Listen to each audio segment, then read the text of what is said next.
Jim, you're going to team up with JYD for his final appearance with the company in August 1984, and then he's gone. Yep. Apparently, his drug problems were leading to some financial issues for him. And when he received an offer from Vince to come to the WWF in the summer of 1984, he accepted. Allegedly, McMahon wanted Dog to leave on the spot. So he's gone. And there's no warning, no notice for Bill Watts. He just left with a string of no-shows. And, he's all of a sudden on WWF TV. Apparently Watts was pretty bitter about the whole thing, and he started burying. He started burying JYD. I can't understand why he'd be bitter. Jeez, Jim. My first question. Sorry to interrupt you, brother. You're on a roll there, but no, I it's couldn't okay. let that one go. Yeah, I guess he wasn't shy about it. He was shitting all over Dog on his TV afterwards and everything. So. It's a once really healthy friendship and a business partnership just right down the toilet. Jim, first happens a lot in our business, brother. Yeah, well, especially in those days because there were no contracts, right? Right, no contracts. But all that was gravy for Hacksaw Jim Duggan, brother. Junkyard Dog left. Number one, the top baby face in the territory, and he was strong. Dog was, I'd wrestle him down in New Orleans, and they have that, of course, the Mardi Gras going on now. But down there, they have that who dat chant. Who dat going to beat the Saints? Who that? Boom, boom, boom. So I'm back here lacing up my boots in the downtown auditorium in New Orleans with about 20,000 people jammed in there, and the whole place is just vibrating. Who dat? Who dat? Who that going to beat the Dog? Who that? Boom, boom, boom. Oh, man. How's security in this building?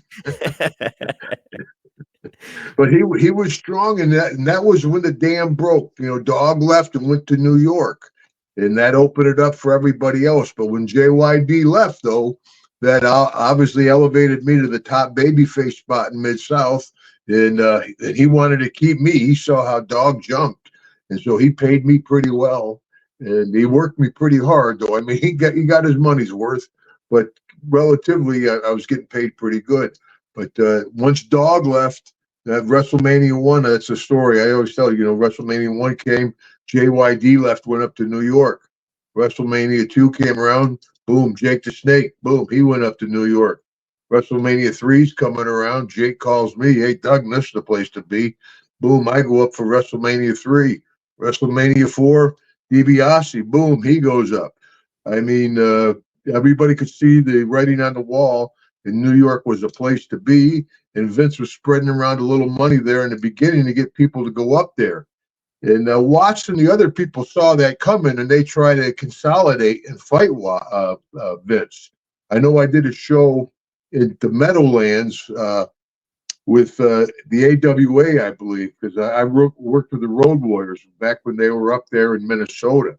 So I know they try to bring together something and work in New York to threaten Vince, but it never worked out. But Vince went around to all the small territories, cherry-picked all the top talent, brought them up to New York, started WrestleMania, and put all the small territories out of business.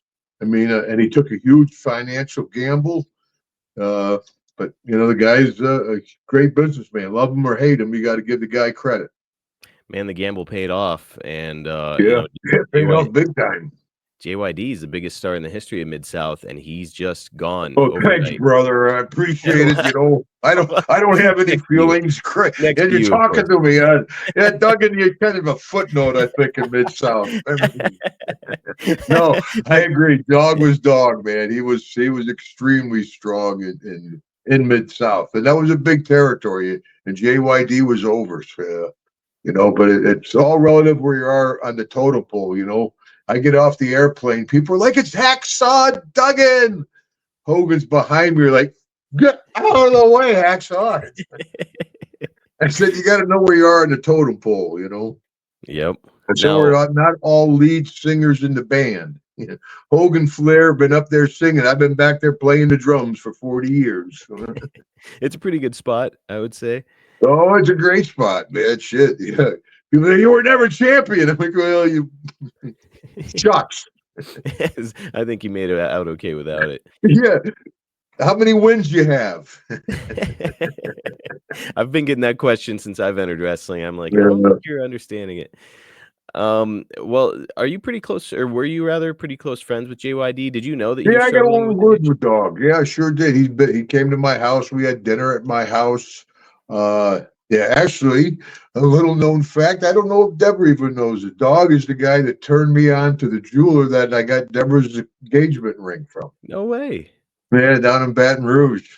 How Yeah, about Deborah that? and I, we lived together. We've been together 40 years. We had been together 5 and or 4, and I went ahead and got the engagement ring, and we were engaged for a year. But yeah, Dog introduced me to the jeweler, gave the boys a break on it, And the boys like, a break. Here's a break over here.